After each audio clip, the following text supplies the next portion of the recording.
Olá, eu sou a Andrea Kogan e é um grande prazer hoje a gente começar a série de podcast do ECOA, Executivos contra o Antissemitismo.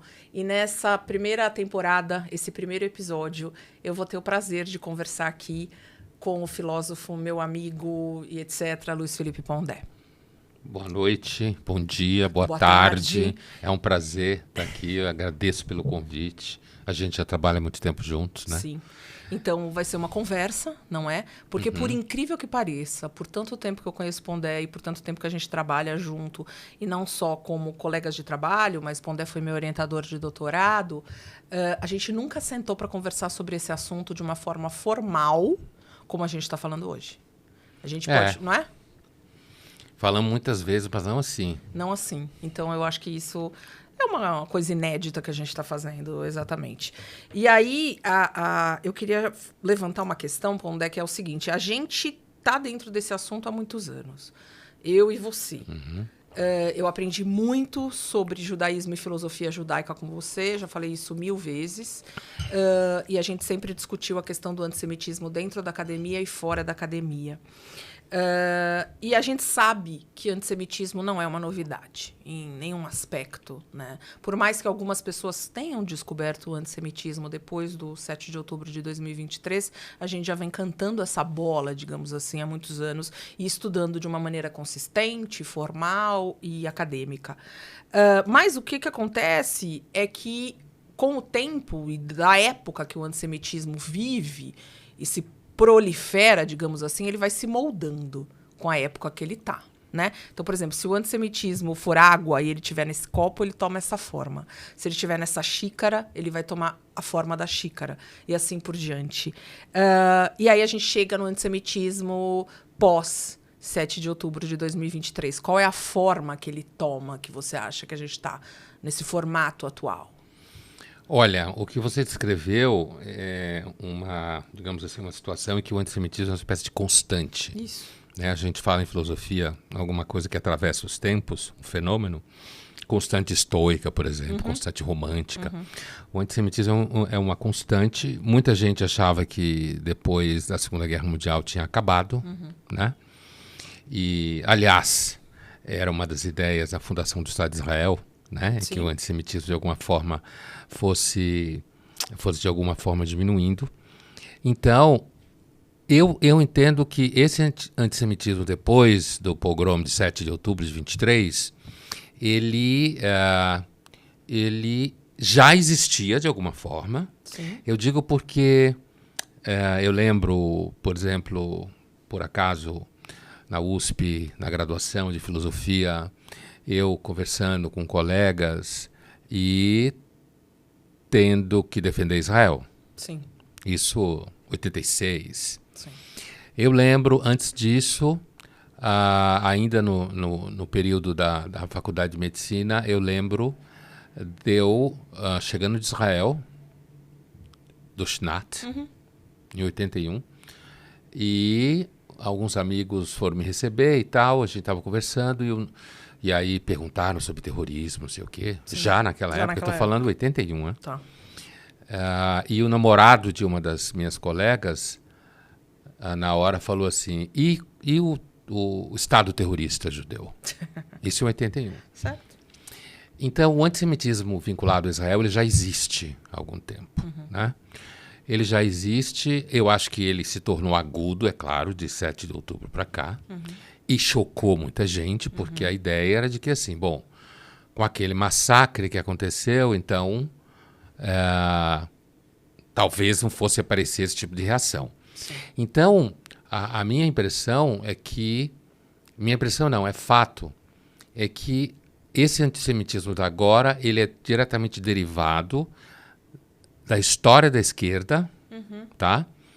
A esquerda, a partir dos anos 60, quando ela vai ficando viúva da União Soviética, ela faz uma guinada em direção que se chama de esquerda de crítica colonial, Sim. né? E ao imperialismo e tal. E aí ela engancha com o antissemitismo, que é uma constante, que é a ideia de que os judeus não devem existir, todos os problemas são causados pelos judeus, que é tudo que a gente sabe. Mas, por exemplo, Se a gente lembrar do evento de Entebbe em 76, para não chegar de Munique, 76, tem um elemento importante que assim, você tinha ali a associação entre um grupo de esquerda radical alemão chamado Baader-Meinhof, que inclusive o Sartre tinha chegado a entrevistar um deles na prisão. Não lembro disso. Entrevistou antes desse evento, entrevistou um deles na prisão. Do sequestro do sequestro de Entebbe, o avião da Air France.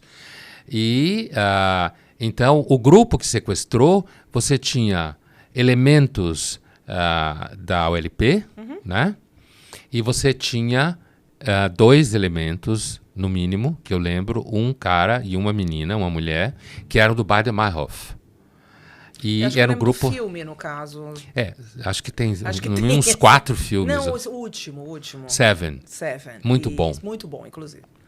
E então, o que eu estou dizendo é o seguinte: portanto, ali, quando você vê o Baader-Meinhof nos anos 70, que era um grupo de esquerda radical, que pregava a guerrilha e o terrorismo, né? Associado ao grupo palestino, ali já estava claro para que lado a esquerda olhava, certo? Onde ela via, onde enganchava a história da esquerda, a crítica colonial, e o tom é o mesmo hoje. Mesmo.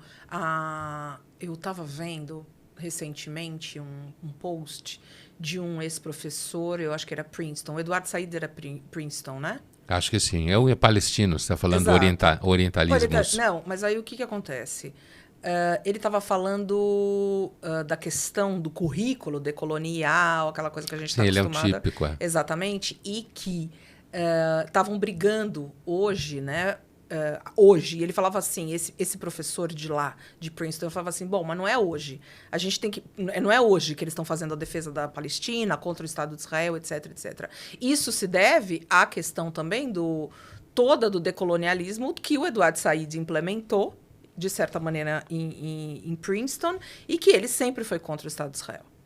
Sim, ele é considerado um dos pais do pensamento decolonial. Exatamente. Então, quer dizer assim, não é uma novidade hoje estes professores estarem falando a mesma coisa, que nem você falou. Já vem de anos, o Eduardo Said já morreu, acho que faz uns 10, 15 anos, no caso. Vai por aí, acho que no começo do século XXI. Exatamente. Então, assim. quer dizer, isso já vem de tempos. Mas agora, depois do pogrom, é uma coisa latente, né? Absolutamente latente. E uma coisa que a gente discute... Mas você não acha que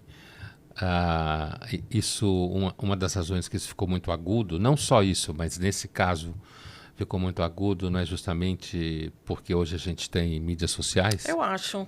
Ficou muito mais agudo. Ficou muito mais agudo e eu acho que as pessoas...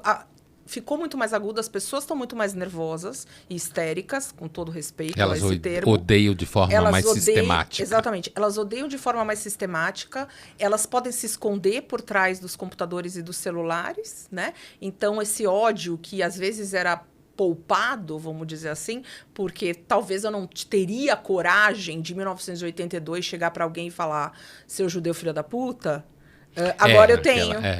Agora eu tenho. E eu tô por trás das redes e eu acho que aqui eu sou... Em relação a todos os assuntos também, não só sobre antissemitismo, né? Agora eu posso falar porque tá tudo bem, ninguém vai me achar. Aí a pessoa pode se enganar muito bem, que graças a Deus a gente tem lei para isso. Mas até a lei chegar, tem um monte de gente, aliás, né? Não preciso nem falar o quanto é agressivo e o quanto as mídias sociais são agressivas. Não preciso falar para você, não é mesmo? Não há necessidade de explicar o que é agressividade para você. Mas esses estereótipos, né? Dos judeus, eu acho que mudaram também. Quando a gente fala nos nossos encontros do ECOA, nos treinamentos que a gente faz para as empresas, a gente fala assim, vamos imaginar um judeu, vamos imaginar um evangélico, né? Esse judeu imaginário, esse evangélico imaginário. Eu acho que alguns anos atrás, as pessoas imaginavam um judeu, vamos dizer assim, em grandes cidades, como um homem mais de barba, de capote preto, um estereótipo mais ortodoxo, né? E hoje, eu acho que pós 7 de outubro, que a gente vai falar muito, obviamente, as pessoas imaginam hoje uma pessoa branca, não necessariamente ortodoxa, pode ser laica também, mas branca, alta, magra, com olho claro, que pega em Europeu, armas. europeu. Eu acho que uma das Não, meio coisas... rei Davi, Pondé. Meio rei Davi. A figura mítica do rei Davi, né? Exatamente, é isso. Mas assim, eu acho que há um elemento hoje no antissemitismo que já estava relacionado à história de Israel, à fundação e tal. Eu lembro que em 95, me parece, eu entrevistei o Alain Finkielkraut, que é um filósofo francês judeu, e num dado momento ele falou, eu lembro das palavras dele, foi para o Estadão, aqui na França não se concorda sobre nada, só se concorda de que tudo é culpa de Israel. Ele falou exatamente essa frase. Sim. Né? Não mudou então, muito. isso é uma coisa. Então, isso é uma constante, Claro. inclusive na forma associada à esquerda. Mas eu acho que a imagem do judeu, você falou de arma, Isso. né? A imagem do judeu Como o exército de Israel, né? que devolve a agressão e que pode devolver numa escala e numa competência maior do que a agressão feita e que, portanto, está muito longe, aliás, que é uma das raízes fundadoras do Estado de Israel, né? Essa figura desse judeu, né? Então, essa imagem desse judeu que pega em arma, que mata, que é competente, que avança, essa imagem irrita profundamente os antissemitas. Sim. Inclusive a moçadinha de esquerda, que normalmente gosta de passar a imagem que eles amam e dão flores para todo mundo. É mais fácil ser antissemita com um judeu dócil. Sim, a figura do judeu que não reage. Que não reage e tal, né? E eu amo aquela frase, acho que era do Menachem Begin, né? Que ele falava assim, we are not Jews with trembling knees anymore. Né? E quer dizer, a gente não é mais, a gente não tem pernas tremendas. Então, as pessoas ainda acham que se vai chegar perto de você e você vai falar, ai, claro, claro, claro, com certeza, e vai baixar a cabeça. Então, essa forma de rebater traz mais ódio ainda. E ficou, ao longo dos anos, quando eu digo ao longo dos anos, estou falando desde a fundação do Estado de Israel, se a gente passar pelas guerras que aconteceram em que os países árabes, no caso, né? Porque a figura do palestino é a figura mais recente, como palavra, claro. né? Como figura étnica. Havia uma expectativa de que em algum momento Israel fosse quebrar, fosse acabar. Né? Eu lembro durante a Primavera Árabe, que isso, se não me engano, é janeiro de 2011 ou alguma coisa assim, ou meados de 2011, eu lembro de um artigo em que um intelectual importante que tinha ido fazer visitas aos países, a Tunísia, visitou a Argélia, né? Também o Oriente Médio, propriamente dito, ele fez toda uma análise. A Primavera Árabe estava no auge. E, evidentemente, todo mundo chamava de Primavera Árabe, achando que estava acontecendo o que aconteceu em Praga. Sim. Que também não deu certo em Praga. Né? Mas que, então, ia se instalar a democracia e não sei o que e tudo mais. E uma das coisas que ele dizia era o seguinte, ele dizia que o Estado de Israel era, o que é um equívoco da sua origem, mas o Estado de Israel era uma relíquia da Guerra Fria. E que Tel Aviv, todo mundo se refere a Tel Aviv como uma capital de Israel, apesar que é Jerusalém, ele dizia que Tel Aviv era a encarnação de alguma coisa que perdeu valor porque a Guerra Fria acabou. Tá. Né? Portanto, isso em 2011. E que, portanto, o destino do Estado de Israel era acabar. Então, eu acho que esse antissemitismo da esquerda, que é o antissemitismo que hoje impacta, principalmente em universidades, redações de jornal, de televisão, certo? Esses ambientes. Esse antissemitismo, ele vem sempre esperando algum tempo que em algum momento Israel cai.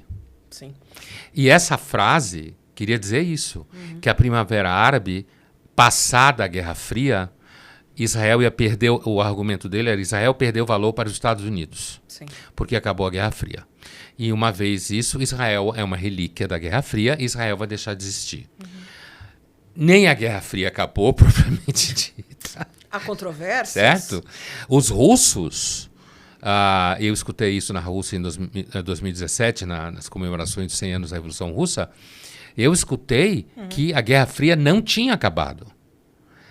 Isso era a invenção dos americanos, que a Guerra Fria continuar. Isso, gente russa normal, não gente do governo. Sim. Né? Então, eu lembro desse, porque esse comentário e ele era sofisticado dentro de um ensaio sobre a Primavera Árabe, ele revela essa expectativa. Não só a expectativa, por exemplo, da Guerra do Yom Kippur, por exemplo, ou na pressão de Munique, ou na pressão de Entebbe, né? A expectativa da esquerda é que o Estado de Israel acabe. E isso aparece hoje na frase do Jordão ao mar. Certo? Apesar que muitos deles não sabem que mar é. Não sabe. Foi no livro do Brandon, que vai ser lançado pela editora Contexto em junho. É você que traduziu? Eu que traduzi. É isso aí.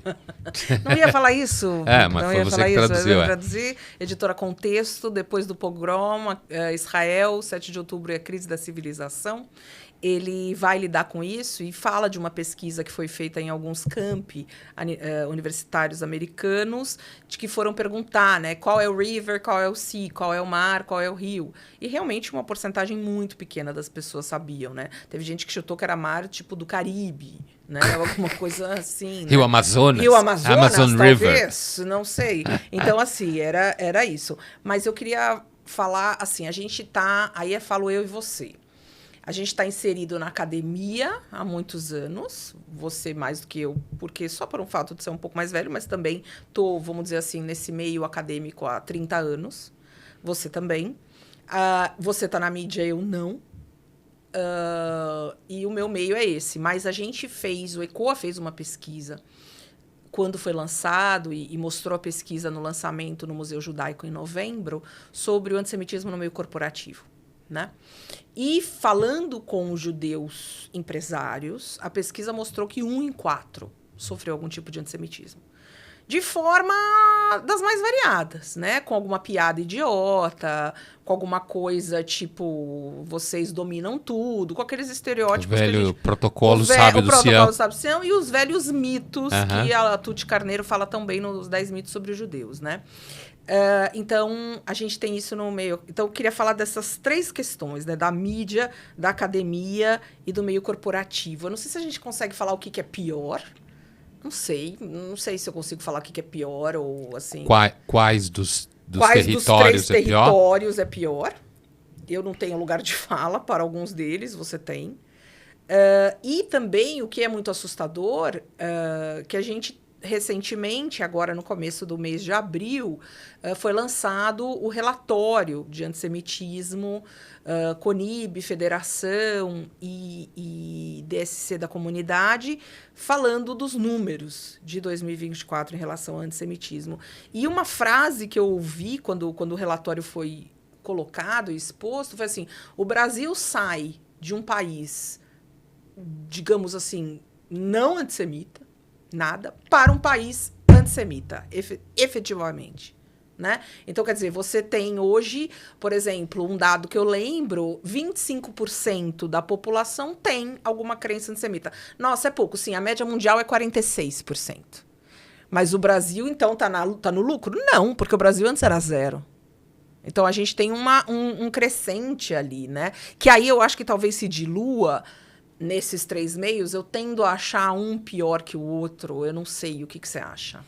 Sobre o meio corporativo eu não posso falar. Sim, né? Não sim, vivo sim. no meio corporativo. O ECOA pode falar, pode levar letramento, pode fazer uma série de coisas.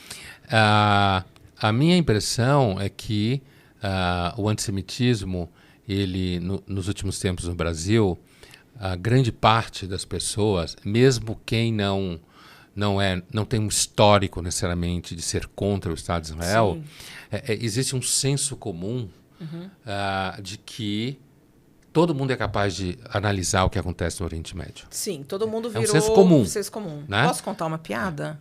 Pode. Que tem uma amiga minha que fala assim, a pessoa pediu comida árabe em casa e acha que é expert em Oriente Médio. É muito boa. Boa. Então, há um senso comum generalizado em vários níveis de formação. Quando eu quero dizer formação, é uma pessoa que pode ser um executivo, um engenheiro, ou pode ser médico, advogado, um jornalista. Nas redações ele tende a ser mais forte, Sim. porque se acha mais informado. Né? Sim. Mas aí você pode ver que, por exemplo, muitas vezes, eu não vou citar nenhuma das marcas aqui, porque eu trabalho na mídia, mas assim, você, mesmo falando de televisão, por exemplo, você pode ver que isso aparece, muitas vezes, da forma como você monta a pauta daquele dia ou dos vários dias. Sim. E você monta pautas, por exemplo, em que essas pautas sempre aparecem cenas e matérias mostrando como Israel é mau.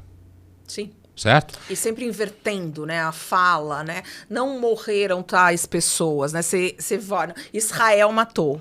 Sempre assim. Você tem essa mudança de voz passiva para ativa. E quando você fala de terrorista, alegadamente terrorista.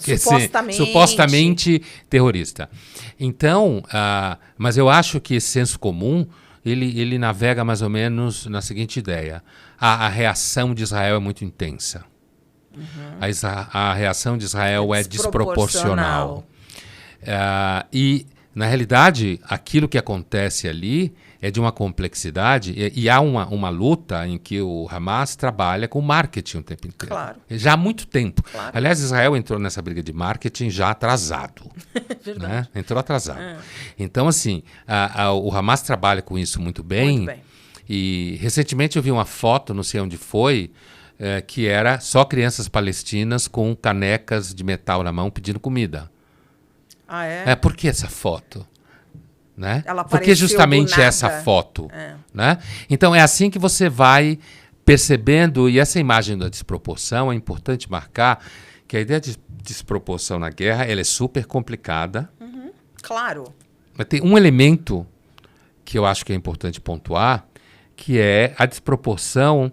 Ela está vinculada a um coeficiente entre números, o número de soldados regulares mortos, que na guerra se chama de baixas. As baixas, né? Sim. E o número de civis mortos. Sim. Né? E aí tem lá um coeficiente que quando essa relação é muito alta, que sempre foi em toda a guerra, claro. Na verdade... Guerra chama guerra porque as pessoas vão morrer, então tem aí um coeficiente em que o número de civis mortos não pode ser tão vezes maior do que de soldados. Mas se você pegar o Hamas, por exemplo, as práticas do Hezbollah, do Hamas, a intenção dele sempre foi matar civis. Certo. Então, se a gente for falar de alguma desproporção, ela é muito mais clara no ataque de 7 de outubro. Porque ali, soldados que tenham sido mortos, foi por acaso. Por acaso, porque ninguém... Porque eles pretendiam, não só na rave que eles atravessaram, quanto nos kibbutzim que eles atacaram, eles pretendiam matar sistematicamente ali civis. Né? Então, esse comportamento do Hamas como terrorista, ele vai desaparecendo. Entendeu? Ele vai desaparecendo e o senso comum entende que o que Israel está fazendo é demais. Apesar de que eu já tive a oportunidade, inclusive já apanhei por isso, de... mentira, apanhou nas mídias, a gente nas está acostumado. Redes, não acho. Porque eu fiz uma pergunta para alguém que estava falando esse tipo de coisa e falei assim, veja, eu queria saber qualquer um desses líderes internacionais que estão por aí falando, e pessoas, comentaristas e tal, que criticam o Bibi Netanyahu, e aqui eu não estou fazendo campanha do Bibi Netanyahu, o que faria no lugar dele? É essa a questão. Como resolveria? Como que você faria? Qual é a sua brilhante Já que você colocação? É um crítico contundente, Exatamente. entende muito bem do contexto, da história, né, do cotidiano. E aí muita gente gosta de dizer, então tem o israelense que faz documentário, que faz isso, que é típico de povo do audiovisual. Eles acham que muda o mundo com o doc que eles fazem. Com o doc. Não, ou tem assim, eu ouvi também, né? Não, precisava fazer mais terapia. O Netanyahu precisava fazer mais terapia. Não, essa eu nunca ouvi. Eu também já ouvi. Essa é hilária. E aí tem uma brincadeira que eu fiz, uma vez assim, podiam fazer constelação familiar. No Bibi Netanyahu? Com Playmobil. Sabe assim, esse é o Netanyahu, esse era o Sinuar. E aí esse vai brigar com todo respeito a essa ferramenta. Veja bem, recentemente saiu uma pauta aqui no Brasil de que Macron tinha cobrado do Bibi Netanyahu a fundação do Estado palestino. Sim. E o Bibi teria respondido negativamente, porque o Estado palestino ainda seria, hoje, uma cabeça de ponte do Irã. Que é mais ou menos a matemática básica do Oriente Médio. Todo mundo sabe disso. Né? É evidente que seria um Estado, uma ponta de lança do Irã. Mas, do lado do Macron, a pauta que chegou aqui não cobria o que saía na França, porque eu fui checar na mídia francesa, na imprensa escrita, que na França isso estava dentro do seguinte contexto. Macron, em dezembro, foi à Arábia Saudita. Certo. E ele falou, na Arábia Saudita, isso em notícia impressa em jornal na França. E ele foi em dezembro de 24 e ele falou para os líderes da Arábia Saudita: eu estou disposto a discutir o reconhecimento do Estado palestino em junho desse ano agora. Sim. Né? Mas vocês têm que reconhecer o Estado de Israel. Eu vi. Se não tem conversa. Sim. Né? Sim. No entanto, quando essa pauta da conversa do Macron filtra e do Bibi Netanyahu chega aqui, ela chega como se o Macron tivesse dado um esporro no Bibi. Sim. E se o Macron também fosse uma besta que não sabe claramente que ali existe uma situação Sim. que a maioria dos estados árabes não reconhecem Israel e de que organizações como Hezbollah e Hamas querem acabar com Israel. Não querem negociar. Claro. Negocia agora porque está apanhando. Sim. Por isso negocia, porque Sim. está apanhando. Sim. Então, quando é esse nível de tratamento da notícia, isso é uma coisa que está profunda nas redações. Né? Tá, não são todas, tá? Eu sei. Não são todas, inclusive porque tem a polarização que eu acho que atrapalha. Então, se eu sou X e voto em Y, então eu sou a favor de Israel. Se eu voto em W, em Z, então eu sou contra Israel. É mais o estereótipo. Isso atrapalha também, muito. E a filtragem da tradução. É óbvio, você faz o verbo que você coloca, a maneira que você traduz do francês para o inglês. Por quê? Porque o brasileiro que vai consumir, o médio que vai consumir o jornal, ele não vai ler em outro idioma. Ele vai ler em claro português. Que não. Ele vai ouvir os programas de jornalismo das TVs abertas ou de poucas TVs pagas. Os comentários. Os comentários. Né? Ele não vai ouvir Os especialistas. Os especialistas, entre aspas, os que comem em restaurante árabe, né? Esses aí que são especialistas também. Eu falei um negócio que a gente ia... Enfim, eu pensei numa coisa, mas eu acho que eu vou... Enfim, vou responder primeiro, que é o seguinte. A gente, de certa maneira, no ECOA... De certa maneira, não. Claramente, no ECOA, quando a gente faz os nossos treinamentos para as empresas, a gente fala que, obviamente, além de educação e políticas públicas, porque o que você faz com relação ao antissemitismo? Qual é o enfrentamento? Não só antissemitismo, racismo, enfim, todas essas formas de preconceito, intolerância, crime. Você tem que trabalhar com educação e com política pública. Não tem outra saída. Se tiver, você me ensina, por favor. Mas a gente fala que a gente precisa de aliados, de uma certa maneira. Né? Precisa de aliados, precisa de empresas, precisa de gente da mídia, precisa de... Para usar uma palavra na moda... distorcer a narrativa equivocada, né? E... Quem são esses aliados? É isso que eu ia te perguntar. Deixa eu perguntar para você. Eu acho que os aliados são pessoas esclarecidas, algumas dentro de empresas, dentro da academia, dentro das redações, que sabem ler o cenário, que têm uma noção clara, que entendem... né, a gente vai chegar em 6 nomes, na realidade, não é isso que eu quero, não é isso que eu quis dizer. Mas vai. Ou que pelo menos, o mínimo dos mínimos, que esteja aberto para ouvir. Porque a gente sabe, já foi feita pesquisa, já vi pesquisa da Conib, que, aliás, muito importante essa pesquisa, que não adianta você falar com o médio, porque o médio não vai, dependendo do número da pessoa, ela não vai abrir a cabeça. Você não vai chegar para um antissemita e falar, escuta aqui, deixa eu te contar sobre a história do antissemitismo, como não tem razão, que nem a Erica Brown, que é aquela scholar que a gente ama, ela fala o antissemitismo, né, quer dizer assim, isso nada de braçada, ela não fala nisso, mas eu estou traduzindo, ele nada de braçada em falta de lógica. Certo? Sim. É falta de lógica. Então, quer dizer... Tanto que os nazistas falaram que os judeus eram capitalistas e comunistas. Exato, você vê. É comum isso, falar que judeu é comunista e capitalista. Então, essa forma de preconceito, nada de braçada em falta de lógica, em teoria de conspiração, em falta de coerência, etc. Então, com essas pessoas, você não consegue articular nada. Mas com quem está um pouco aberto, eu acho que pode se tornar um aliado. Entendeu? Que fala assim, poxa, de repente o Pondé pode ter razão em relação a isso? Ou a Andrea... uma mera senhora pode ter razão em relação a isso, porque estudou um pouquinho, leu 3 livros. Entendeu? Eu acho que esse pode ser o aliado, o que abre a sua empresa para falar, venham falar de preconceito, intolerância, racismo, antissemitismo na nossa empresa. Eu acho que esses são os aliados. Ou que estão nas mídias, nas redações, ou na academia e falam, não, vamos fazer uma mesa sobre essa questão do Oriente Médio, ou vamos fazer uma mesa sobre antissemitismo e racismo, vamos nos unir. Eu acho que são essas pessoas. E nas redações a mesma coisa. O que você acha? Olha... Eu sei que você vai ser muito mais pessimista do que eu, mas... Não, a minha impressão é assim, quando você fala de aliados,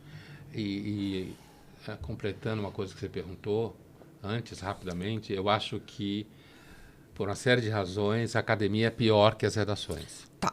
Tá? Isso porque a academia ela é um ambiente mais fechado, sim, onde ele é mais saturado, sim, das mesmas pessoas o tempo inteiro. E muito tempo juntas. Muito tempo juntas. Não é uma coisa, estou 1 ano trabalhando. Não, eu estou há 20 trabalhando com essa pessoa. E já tem as políticas internas. Sim. Enquanto que quando você vai para as redações e para as diferentes marcas de mídia, você tem ambientes em que tem gente que circula mais. Né? E você tem, às vezes, mesmo gente que conhece mais o que acontece lá. No Oriente Médio, porque de repente é correspondente e tal. Mas a minha sensação hoje, no Brasil, não é só... Os Estados Unidos também é assim. A minha sensação hoje no Brasil é que os principais aliados nessa discussão de Israel e dos judeus, para o bem e para o mal, é a direita. É a direita. E a direita aqui... eu me refiro, inclusive, à direita evangélica, na sua maior parte, porque não é todo mundo. Claro. Porque entre os evangélicos tem uma coisa que é o seguinte, se eu for de esquerda, eu sou descolado. Sim. E eu sou descolado, eu sou mais informado, inclusive eu atraio para a minha igreja um público mais descolado, mais bem informado.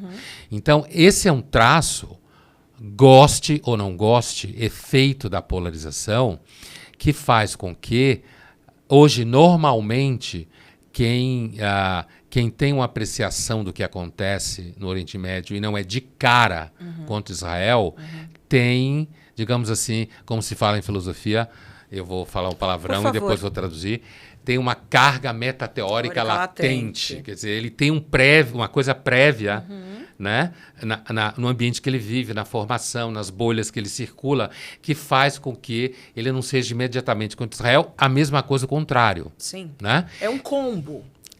Isso mesmo. Eu falo, a gente fala, né? O antissemitismo está na moda. Então, é um combo. A pessoa, ela votou em X, ela frequenta os bares Y, ela veste com roupas tal, ela fala de tal jeito, ela faz determinados cursos na área de humanas, ela mora em tal lugar, ela é antissemita. Entendeu? Isso mesmo. É uma lista que, se a gente pega... Tô fazendo não vai a churrascarias. Não, não vai a churrascaria. É vegana, é vegetariana. Estamos, assim, brincando aqui, mas com fundo de verdade. Sim. É um combo.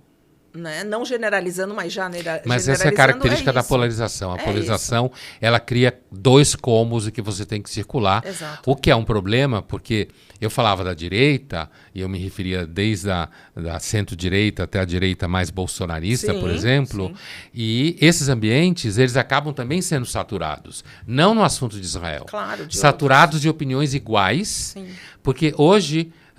por conta do que aconteceu, que as redes sociais produziram uma miséria semântica generalizada. Antes a semântica era mais reduzida em tamanho, porque menos gente lia, escrevia e produzia conteúdo. Hoje qualquer um faz isso. Então o resultado é que o significado das palavras, isso é semântica em filosofia, esse campo semântico, como a gente fala, ele hoje está mais miserável. São frases que se repetem, ideias pobres que se repetem. E isso acaba criando uma espécie de vício de comunicação em que você é checado o tempo inteiro se você está de um lado ou do outro. O tema de Israel entra nesse meio, mas ele não é o principal nessa questão da polarização. Mas ele entra por aí, e isso pode ser um problema, porque a gente sabe que muitas pessoas que às vezes estão se colocando a favor de Israel também têm um Israel imaginário na cabeça. né? Tem. Também não conhece o Estado de Israel, o país, né? A nação, de fato, empírica, como ela funciona, como são as pessoas que moram lá. Então tem também um Israel na cabeça que, na realidade, é um Israel mítico, da época do rei Davi, de repente, já que você tinha mencionado. Nós e Deus temos uma predileção pelo rei Davi, né? Nós, Deus também, né? Deus o também. bem amado de Deus. Exato, a gente tem uma predileção pelo rei Davi. Mas eu queria falar uma coisa antes de ir para uma última pergunta. Você sabe que depois do 7 de outubro, eu acho que eu nunca falei isso para ninguém, mas assim, depois do dia 7 de outubro eu fiz uma lista, eu peguei um caderno e fiz, porque eu gosto de lista e de tópicos, eu fiz uma lista de algumas pessoas. Não, você falou para mim. Eu te falei. Foi. Então eu falei, Pondé, gente, que a gente fala todo dia. E aí a gente conversa muito sobre vários assuntos. Mas eu fiz uma listinha de pessoas que... Eu não vou falar me abandonaram, porque God riddance, né? Quer dizer, vai com Deus. Mas que não se deram ao trabalho. Não precisa falar assim, nossa, Andréia, coitada, está sofrendo porque seu povo foi assassinado e o holocausto, vocês já sofreram nas câmeras de gás e agora... Não é isso. Mas falar assim, porra, que merda, hein? Sim, porra, que merda, basta. Já era só isso que precisava. Mandar um WhatsApp e falar, puta, que saco, hein? Vocês estão sofrendo, hein? Se precisar de alguma coisa, vão tomar um café. Era isso. E aí a gente... Só que, além de não ter nenhum tipo disso, não que eu seja uma pessoa rancorosa, que eu não sou. Não sou mesmo. Mas, assim, a gente perdeu pessoas porque a gente achava que algumas pessoas... Aí eu posso falar eu e você, né? Eu sei disso.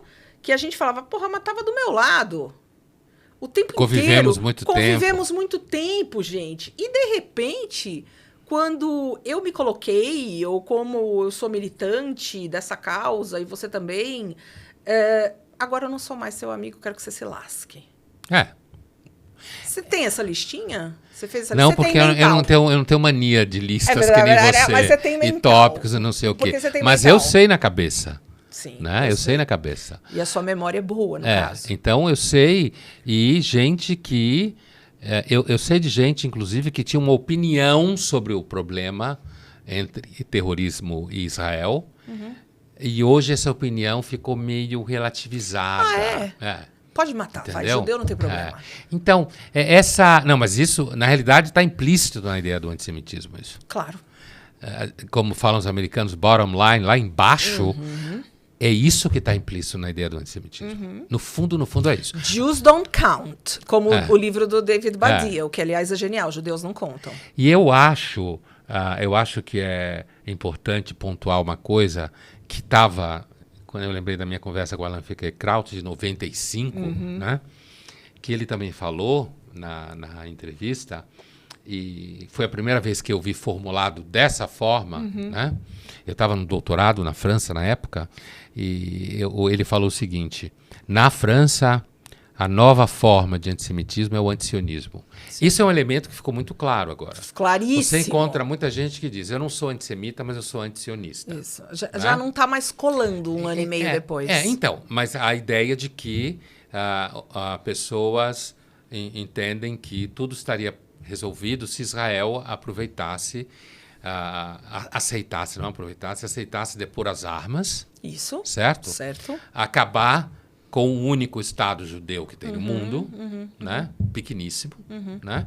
E deixasse que se transformasse em mais um dos Estados predominantemente árabes e provavelmente muçulmanos que tem na região e que tudo bem, são Estados que existem já há algum tempo. E deixa a galera lá, né? Ou mata todo mundo também, então, 8 milhões. Então, essa ideia ela está implícita, Sim. Normalmente. Né?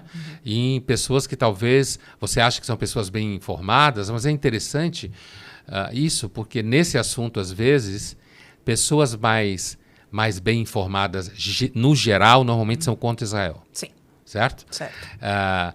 São contra Israel porque a ideia de estar bem informado é a ideia de ler jornais, e normalmente a maior parte dos artigos, não dos jornais, como muita gente pensa fora dos jornais, que o dono tem uma linha editorial e que ele manda as pessoas escreverem aquilo. Isso é uma ilusão.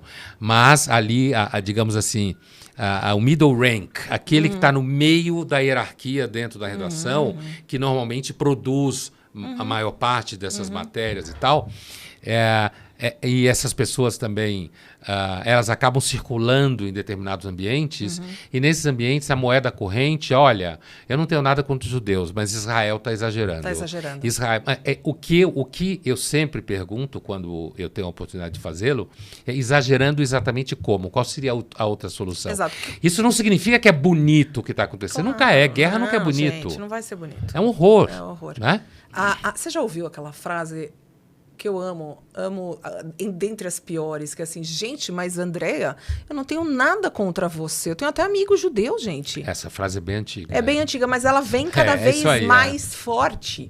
Eu acho que eu já ouvi nesses meses todos várias vezes. Não é você, Andréa, você é uma maravilhosa. Imagina, eu tenho amigos que são como essa você. versão sempre foi falada com relação aos africanos, né, aos negros. É verdade. Eu não sou racista contra negros, eu tenho até 2 amigos Exatamente, negros. gays, É o mesmo tem um tipo de... amigo gay. funciona para todo tipo de discriminação. Exatamente. Ela é uma espécie de equação que funciona para todo tipo. Você vai mudando os elementos ali, mas ela continua funcionando. E para os judeus também. Exatamente. Eu não tenho nada contra os judeus, mas nem com você. Eu adoro você e tal. Adoro a comida. Gente, adoro a comida judaica. Mas o fato é que nos ambientes que se tornam muito radicalmente discriminatórios, essas relações acabam, como a gente percebeu num certo nível agora. Que algumas relações acabam no cotidiano, no convívio, porque as pessoas acabam sendo obrigadas a, de alguma forma, tomar uma posição. Exatamente. E você acha que lutar contra o antissemitismo, enfrentar, fazer o que a gente faz o tempo inteiro, a gente está enxugando gelo? Ou é um esforço com sentido, né? Não só em relação ao antissemitismo, mas em relação a todos esses tipos de preconceito? Olhe, eu não acho que é sem sentido, porque no mínimo tem um sentido de quando você luta por alguma coisa que você acredita, isso constrói você. Maravilhoso. Ajuda você a ficar de pé, ajuda você a levantar de manhã, ajuda você a olhar para o mundo de uma certa forma, então aí já tem um sentido. Agora, é mais ou menos como se alguém dissesse assim, o que adianta combater o homicídio se todo dia acontece? Tá, não. Entendeu? Claro. Então. Claro, não. Você pode dizer que combater o homicídio é a gente ficar gelo. Também. Sim. Entendeu? Entendi. Mas assim, isso não significa que o fenômeno vai ser facilmente resolvido. E tem mais uma coisa. Se a situação no Oriente Médio, se acontece alguma outra efeméride, como se fala em jornalismo, isso começar a devorar a atenção das pessoas, é possível que essa reação que acontece em cadeia agora, ela diminua. Sim, claro. E vai diminuir, porque assim é a história. Aliás, um dos elementos que trai o antissemitismo latente, e às vezes não mais latente nessas reações, é o fato de, afinal de contas, porque, sabe aquela coisa, no Jews, no news? Sim, então, assim, porque, afinal de contas, tanta gente que não tem nada a ver com isso trata desse assunto como se fosse um inventário da sua família. Que você fosse perder a casa na praia. Quando, na realidade, isso não significa que não é uma tragédia. Tem várias tragédias no mundo. Claro. Porque sempre essa. Exato. Porque é sempre esse o foco. Porque está sempre todo mundo preocupado se Israel respirou, não respirou, se atirou, se levou bala. Se levou bala, tudo bem. Mas se atirou, não está bom. Por quê? É o antissemitismo. Claro. Com uma forma que parece, às vezes, meio invisível. E isso é uma das formas que trai mais esse antissemitismo. É verdade, é verdade. Mas a gente não vai cansar de falar sobre esse assunto, porque nos torna, como você disse, nos torna motivados. E é isso, a gente não vai parar de lutar contra os homicídios, contra o racismo, contra a misoginia, contra a transfobia. Essas coisas ruins. Essas coisas ruins, e muito menos contra o antissemitismo, né? E uma coisa que muitas vezes os judeus se veem diante de uma posição que, na maior parte das vezes, acaba lutando sozinho. Esperamos que isso mude também um pouco. Né? Faz parte do esforço, né? Faz parte do nosso esforço. É isso. Obrigada, Pondé. Obrigado você e ao ECOA. Até a próxima.